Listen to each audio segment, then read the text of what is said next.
English learners, welcome back. We are here at English Pod. My name is Marco. And I'm Erica. And today we're going to be bringing you a lesson about eggs. That's right. And who knew there was so much to talk about when we're talking eggs? Right. Well, we always have eggs for breakfast, and there are many ways of preparing them. So we're going to learn what the different ways are. Yes, and we'll learn some of the language that goes along with eggs. Okay. So we have 3 words that we want to take a look at before we listen to our dialogue. So let's look at these in vocabulary preview.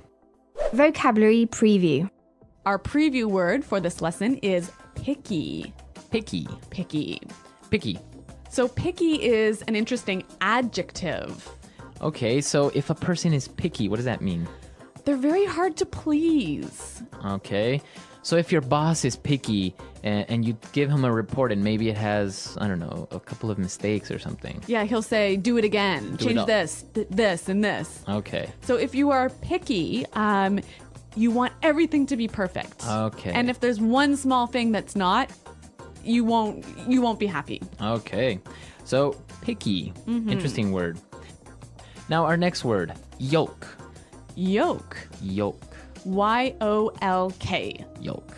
So this word is actually not in the dialogue. It's not in the dialogue, but it's important that Yes. you know, right? Okay, so if you have an egg, the yellow part is called the yolk. Okay. And what about the other part? The white. The white. The white. Or also called the egg white, right? Yes, egg white. Okay, so pretty simple. Yolk and egg white. Let's listen to our dialogue. We are going to be listening to a couple who are having breakfast. Wow, you're up early today. What's for breakfast? Well, I felt like baking, so I made some muffins. Smells good. I'll make some coffee. Do you want me to make you some eggs?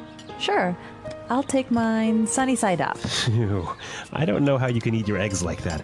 Ever since I was small, I've had eggs and soldiers. You know, my dad had scrambled eggs every morning for 20 years. It drove my mom crazy. You know what really drives me crazy? When I ask for soft-boiled eggs and they overcook them so they come out hard-boiled. How can you dip your toast into a hard-boiled egg? You're so picky sometimes. Here you go, honey. Fried eggs. Damn it! I said sunny side up. How many times do I have to tell you?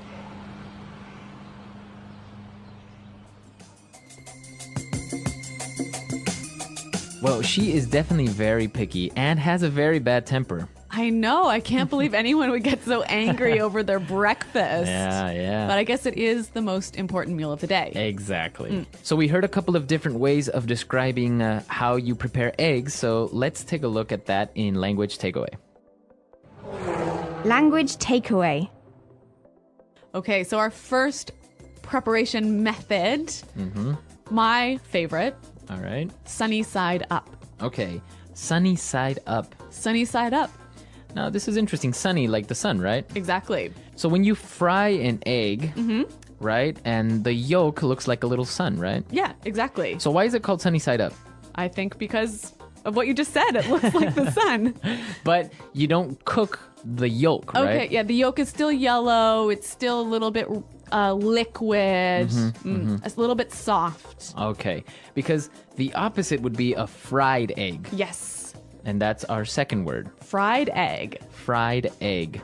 So this, you put the egg in the pan and you cook it all the way through. All the way through. So the yolk is not liquid anymore. It becomes hard. And, Yes. Right? Exactly. Okay. A fried egg. Fried egg. All right. So now let's take a look at our next set of eggs. All right. Soft-boiled egg. A soft-boiled egg. Soft-boiled. Soft-boiled. Okay. So to boil, you put the egg In water. in boiling water Yes, and make it cook. and make it cook. So how long would you usually put it in for to be soft-boiled? 3 minutes? 4 3 minutes? Yeah. Okay. So you only cook part of the egg, right? Right. The yolk, the yellow part, stays a little bit wet, a little bit liquid. Uh-huh. Okay. So again, the opposite would be A hard-boiled egg. hard-boiled egg. Hard-boiled. So hard-boiled is when you cook the entire egg again. Yes, so then it's hard like a ball. The entire egg. So with this soft-boiled and hard-boiled eggs, this takes us to our next form, Eggs and soldiers. Eggs and soldiers. Eggs and soldiers. Eggs and soldiers. Now, this is really interesting. I didn't really know about this before. It kind of sounds like you're having eggs with a group of soldiers from the army. Well, this is a very British way of eating eggs. So you have your soft boiled egg in a cup, and you have a piece of toast. But the toast is cut into long pieces. Okay. And then you take those pieces and you dip them into the egg yolk. Oh, It's okay. delicious. It's good. Yeah. Ah. Typical English way of eating eggs. Okay, so eggs and soldiers. Interesting. And this takes us to our last form of egg preparation and probably the most popular. Yes. Scrambled eggs. Scrambled eggs. Scrambled eggs. Take eggs, put them in a pan, and then you just move them all over the place. Mix them all up. Mix them all up. So the yolk and the white are mixed together. Mixed together. All right. So we've looked at a lot of egg preparation, and now we can listen to our dialogue for the second time, and then we'll come back and look at some phrases.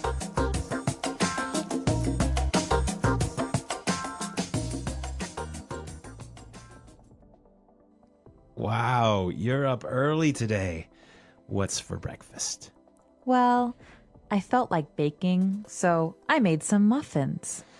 Smells good. I'll make some coffee. Do you want me to make you some eggs? Sure.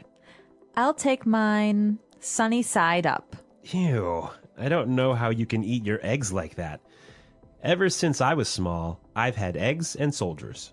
You know, my dad had scrambled eggs every morning for 20 years. It drove my mom crazy. You know what really drives me crazy? When I asked for soft-boiled eggs, and they overcook them so they come out hard-boiled. How can you dip your toast into a hard-boiled egg? You're so picky sometimes.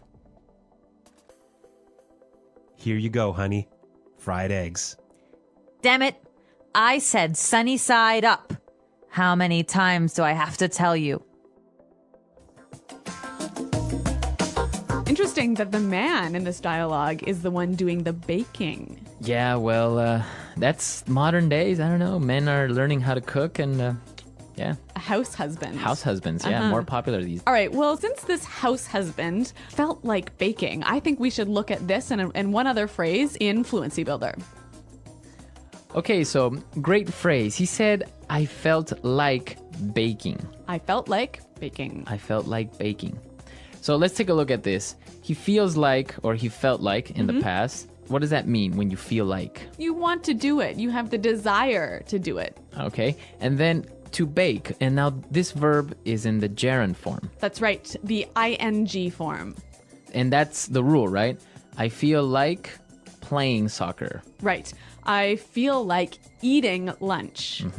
I felt like going to the movies. That's the way you would say this. You have the desire, you feel like doing something. Exactly. Okay, very good. And now let's take a look at this second phrase. Drives me crazy. Drives me crazy. Drives me crazy. All right, this is a very descriptive phrase, and I think if we listen to some examples, it will help us understand the meaning. You wouldn't believe the kind of day I've had. What happened? My neighbor's dog was barking nonstop all morning. It drives me crazy. That sounds awful. How long did it go on? Hours. I couldn't focus on anything. Did you try talking to your neighbor? I wanted to, but I didn't want to seem rude. I get it. What did you do instead? I decided to distract myself. I felt like baking something. That's a good idea. What did you bake? Chocolate chip cookies. They turned out pretty good. Did it help take your mind off the barking? For a while, yes. But then the dog started up again. That would drive me crazy too. Right? I mean, how hard is it to keep your dog quiet? True, but some dogs just bark at everything. I know, but it's been happening a lot lately. Maybe you should politely mention it to your neighbor. I guess I could. I just don't want to make things awkward. Understandable. By the way, any cookies left? A few. Want some? Definitely. I'll come over if the dog's quiet. All right, so if something drives you crazy, it makes you feel very angry or annoyed. Irritated. Or, frustrated. Okay. But it can also be positive, right? Like, that girl drives me crazy. As in you really, really, really like her. Yeah. I don't know. It sounds a little bit inappropriate to Really? me. Yeah. I think it's okay. It drives me crazy. I It's don't- like, she's got me thinking, and she's got me in the clouds or something like that. All right. Well, maybe there's something about you that I don't need to know. So I'll just let you keep that thought to yourself. All right. Well, I'm just saying we could use it in a positive form as well. Okay. right? Okay. You're just saying. I'm just saying. All right, so drives me crazy. Really great phrase, and you can use it in all of these different situations like we heard. So let's listen to our dialogue for the last time, and then we'll come back and talk a little bit more. Wow, you're up early today. What's for breakfast? Well, I felt like baking, so I made some muffins. Smells good. I'll make some coffee. Do you want me to make you some eggs? Sure, I'll take mine sunny side up. Ew, I don't know how you can eat your eggs like that. Ever since I was small, I've had eggs and soldiers. You know, my dad had scrambled eggs every morning for 20 years. It drove my mom crazy. You know what really drives me crazy? When I ask for soft-boiled eggs and they overcook them so that they come out hard-boiled. How can you dip your toast into a hard-boiled egg? You're so picky sometimes.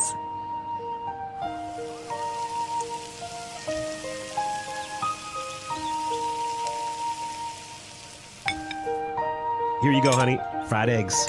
Damn it! I said sunny side up. How many times do I have to tell you?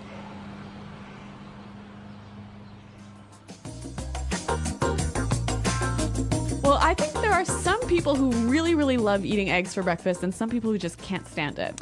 Yeah, I don't know who, though. I mean, who doesn't like eggs in the morning, I know, I'm a big fan. right? Yeah. Eggs, bacon, toast. Yes. Good stuff. Traditional American type breakfast. Now, you were telling me that you have some traditions when you eat eggs. I know. I'm not sure if this is just in my family, but I think actually it might be common with other people as well. When you eat a soft-boiled or hard-boiled egg, you have to, eat all of the egg outside of the shell, and then you have to break the bottom of the shell after you finished, Why? so that the fairies who live in your egg cup can come out. So it's kind of like a superstition. Yeah, I guess it is. Interesting. Yeah. So I don't know. You guys, do you have any egg traditions or any other crazy food stories like that? Well, for example, I was telling you that when I prepare scrambled eggs, sometimes I like to take some rice, some rice that has already been cooked, put it in the pan, and then take some eggs, 2 eggs, put it on top of the rice, and scramble the rice with the eggs. Okay, for breakfast? Yeah, it could be for breakfast. Really? Yeah, a little bit, not like a huge plate of rice. Or maybe at night, you don't have anything to eat. Okay. Scrambled eggs Yep. with rice. It's a poor man's food. All right. Well, it's also a quick man's food. Yeah, exactly. So let us know if you guys have any egg preparations or any special egg recipes or traditions that Yes. you practice. Well, we're out of time for today, but until next time, bye.